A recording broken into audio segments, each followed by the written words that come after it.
It's 5 p.m., and you suddenly remember that project you've been putting off is due tomorrow. You need to focus, grab your laptop, and check your phone. Maybe watch a few videos on your favorite channel. Actually, maybe you should clean your room first. Normally, you enjoy tidying up, but it's tough to appreciate it with this looming deadline. Oh, it's getting quite late. Maybe it's best to try again in the morning. This is the cycle of procrastination. And believe me, we've all been there. But why do we keep procrastinating even when we know it's bad for us?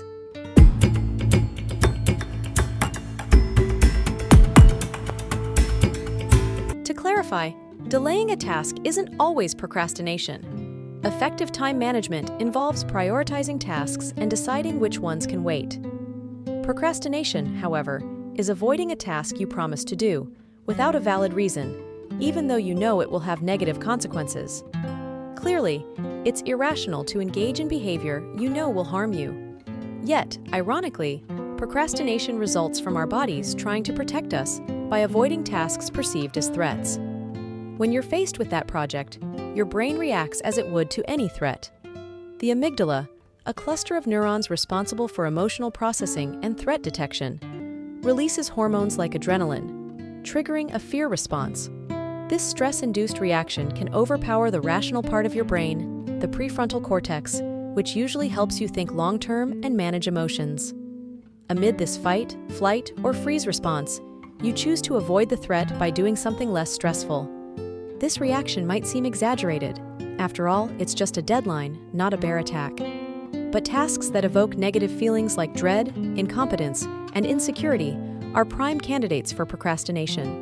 Studies show that procrastinating students are more likely to delay tasks they find stressful or challenging. Interestingly, the perceived difficulty of the task increases the longer you put it off. In one study, students were reminded to study throughout the day.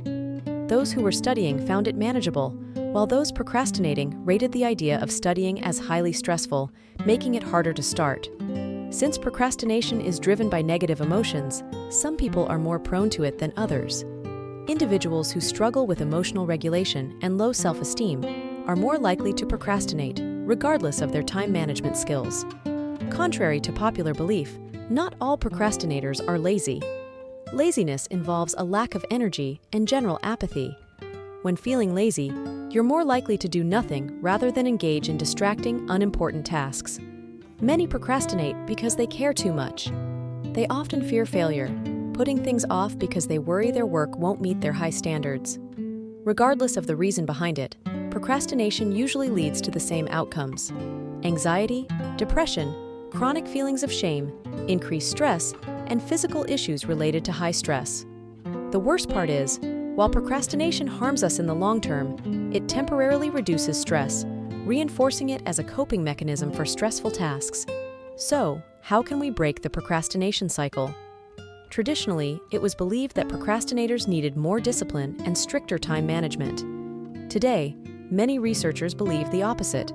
Being too hard on yourself can add layers of negative emotions to a task, making it even more intimidating. To interrupt this stress response, we need to reduce these negative emotions. Strategies include breaking tasks into smaller, more manageable parts, or journaling to address underlying concerns. Removing nearby distractions that make procrastination easy can also help. Most importantly, cultivating self-compassion, forgiving yourself, and planning to improve next time are crucial. Because in the end, a culture that perpetuates stress and procrastination harms us all in the long run. What strategies have you found effective in overcoming procrastination? Let us know in the comments below. Thanks for watching my video. Don't forget to like, comment, and subscribe to my YouTube channel. I'll surely catch you up in the next one. Until then, keep learning. Keep exploring.